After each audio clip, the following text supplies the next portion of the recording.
garde des Sceaux, ministre de la Justice, Mesdames et Messieurs les hauts magistrats, Mesdames et Messieurs les présidents et les hautes personnalités, Monsieur le Président du Conseil national des barreaux, cher Jérôme Gavaudan,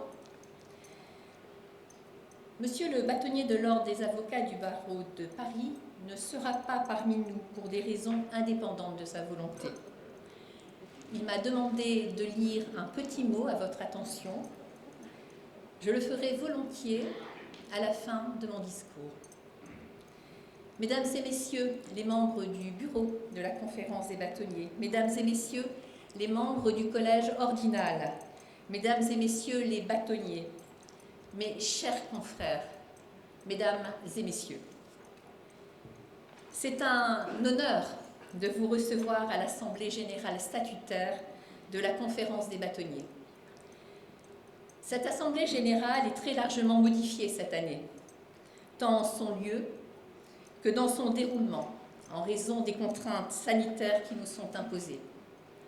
L'essentiel, cependant, est de nous réunir, nous rencontrer, échanger et vivre pleinement cette Assemblée. Les moments que nous vivons, que nous avons vécus, ont été et sont difficiles et éprouvants. Mais les ordres, avec à leur tête les bâtonniers, ont toujours répondu présent. Ils ont traversé des tempêtes, ils font face à une pandémie, mais ils sont toujours debout, parce qu'ils sont forts, parce que ce sont des acteurs incontournables de la justice. Les bâtonniers et les ordres représentent les avocats dans les territoires. Ils représentent la proximité à laquelle vous êtes tant attachés, Monsieur le garde des Sceaux. La conférence des bâtonniers qui rassemble les 163 ordres de l'Hexagone et de l'Outre-mer et leurs plus de 40 000 avocats qui exercent une profession plurielle est aux côtés de ces acteurs pugnaces, déterminés, imaginatifs et intégrés totalement dans leur temps. Les bâtonniers sont des avocats ancrés dans la cité, en relation constante avec ses composantes et participent de manière très active à l'accès aux droits pour tous sur tous les territoires. Les bâtonniers et les membres de leur conseil de l'ordre sont indiscutablement engagés et vigilants. Ils sont avant tout des avocats qui appartiennent à une profession réglementée, avec des devoirs et une déontologie stricte qui gravent dans la loi les principes fondamentaux de leur profession. Les bâtonniers veillent scrupuleusement à l'autorégulation des ordres. Cette autorégulation est observée, jalousée et mise en joue, mais ils se battent pour la garder, et ils ont raison. Ils ont montré leur réactivité. La lutte contre le blanchiment et le financement du terrorisme en est une illustration. Le groupe d'action financière, le GAFI, va contrôler dans les prochains mois le dispositif français en la matière. Les ordres, en application de la loi du 31 décembre 1971 que nous connaissons parfaitement, ont pour mission de vérifier le respect par les avocats des obligations qui résultent du Code monétaire et financier. Ils aident les avocats de leur barreau à mettre en œuvre cette législation et vérifient que les contrôles obligatoires soient effectifs. La conférence des bâtonniers les a accompagnés et ils sont prêts. Les bâtonniers sont également très scrupuleux et pointilleux quant à la discipline de leur profession. Ils ont analysé avec beaucoup d'attention les 25 recommandations émanant du rapport relatif à la mission sur la discipline des professions du droit et du chiffre qui date du mois d'octobre 2020. Il convient d'être clair. Il n'est pas pensable que l'on impose aux avocats leurs règles disciplinaires. Il n'est pas acceptable d'entendre affirmer que nos procédures disciplinaires ne sont pas efficientes et qu'elles fonctionnent mal. Il n'est pas acceptable de mettre en doute le travail précontentieux du bâtonnier, son pouvoir d'injonction et de conciliation, à l'issue notamment de l'enquête déontologique. Nos procédures disciplinaires sont effectives et les sanctions prononcées sont sévères.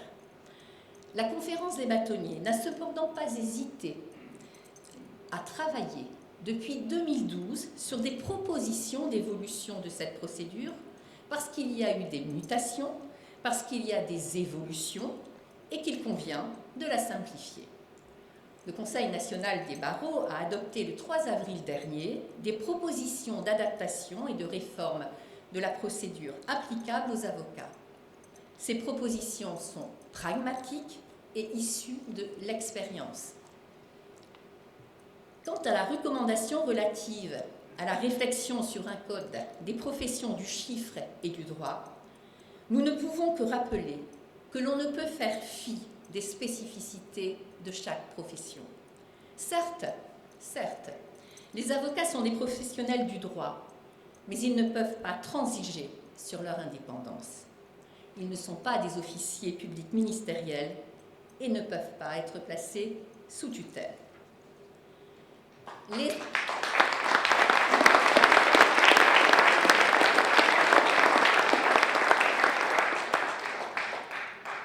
Les avocats ne peuvent pas non plus laisser dépérir leur secret professionnel.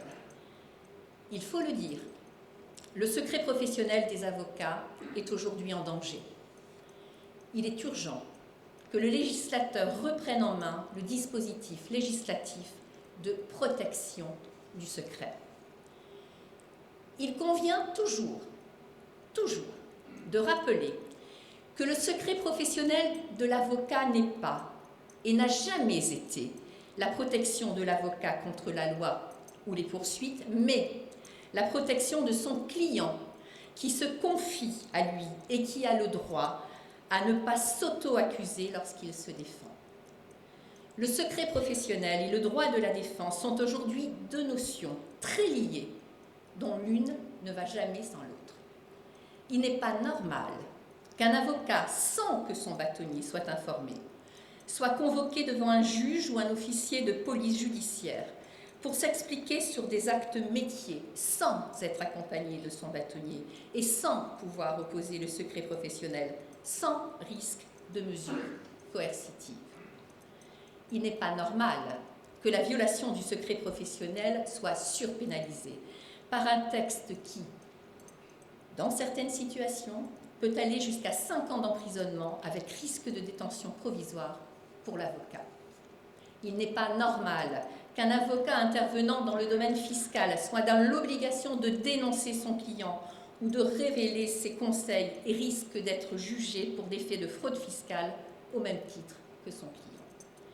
Il n'est pas normal non plus que des avocats soient écoutés, géolocalisés, tracés, avec des techniques d'enquête beaucoup plus proches de techniques de renseignement que d'enquête proportionnée aux faits que l'on veut poursuivre ou instruire. La conférence des bâtonniers demande aujourd'hui que soit intégré dans l'article préliminaire du Code de procédure pénale sur les droits fondamentaux le principe selon lequel aucune personne ne peut être poursuivie ou condamnée pour des propos qu'elle aura échangés avec son avocat dans le cadre de la défense de ses droits.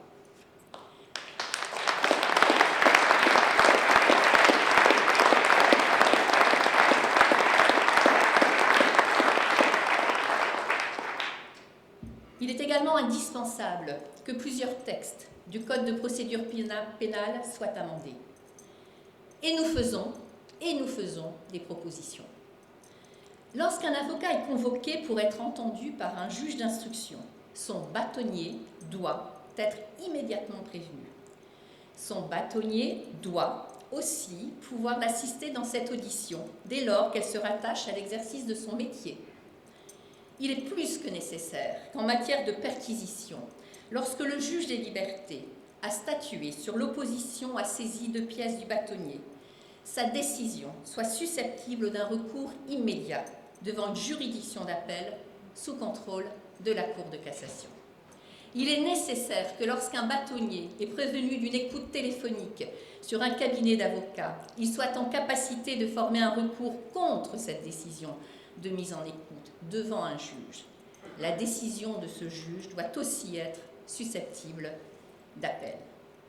Il faut en finir avec cette surpénalisation des violations du secret professionnel de l'avocat et redonner aux bâtonniers et au conseil de discipline la compétence qu'ils n'auraient jamais dû perdre sur ces questions au profit des juridictions pénales. C'est avec ces réformes que le secret professionnel sera protégé et permettra à la profession de garder son ADN. C'est un chantier prioritaire parce qu'il n'y a pas de défense sans défense de la défense. Ces demandes sont les demandes des bâtonniers qui connaissent et comprennent le quotidien de leurs confrères. Être bâtonnier, c'est être à l'affût de tout, c'est connaître des joies, mais c'est aussi recevoir dans son bureau des confrères exténués et désœuvrés. Être bâtonnier, c'est aussi parfois être à la tête d'un barreau qui souffre et qui résiste. Personne n'a été épargné pendant cette période que l'on souhaite voir derrière nous le plus vite possible. Nos confrères veulent vivre pleinement leur profession et combien je les comprends. J'ai été bâtonnier, j'ai été membre du Conseil de l'Ordre et je sais à quel point ils ne cesseront jamais de se battre pour une profession qu'ils ont dans la peau. C'est à juste titre qu'ils se sont battus contre le projet de réforme des retraites qui participait à détruire le modèle économique de leur profession. Ce projet de retraite participait aussi à voir disparaître les cabinets qui assurent la justice de proximité et l'accès au droit en créant des déserts judiciaires au détriment des intérêts des justiciables. C'est à juste titre qu'ils se battent depuis des années pour qu'ils puissent percevoir une juste rémunération au titre de l'aide juridictionnelle. Les avocats sont et seront toujours solidaires des citoyens les plus démunis. Ça fait aussi partie de leur ADN. Mais la solidarité ne peut se faire au détriment de leur cabinet. Le rapport Perben du mois de juillet 2020 préconisait une revalorisation de l'unité de valeur à 40 €. Nous sommes passés de 32 à 34 €, certes, mais nous sommes encore loin du compte et nous serons extrêmement attentifs à la prochaine loi de finances. Le rapport KPMG, sollicité par la Conférence des bâtonniers, démontre de façon claire, précise et implacable qu'à l'heure actuelle et depuis des décennies, les avocats travaillent à perte et ne recouvrent pas les charges de leur cabinet, quelle que soit la taille de ces cabinets. Ce rapport est une référence sans concession sur laquelle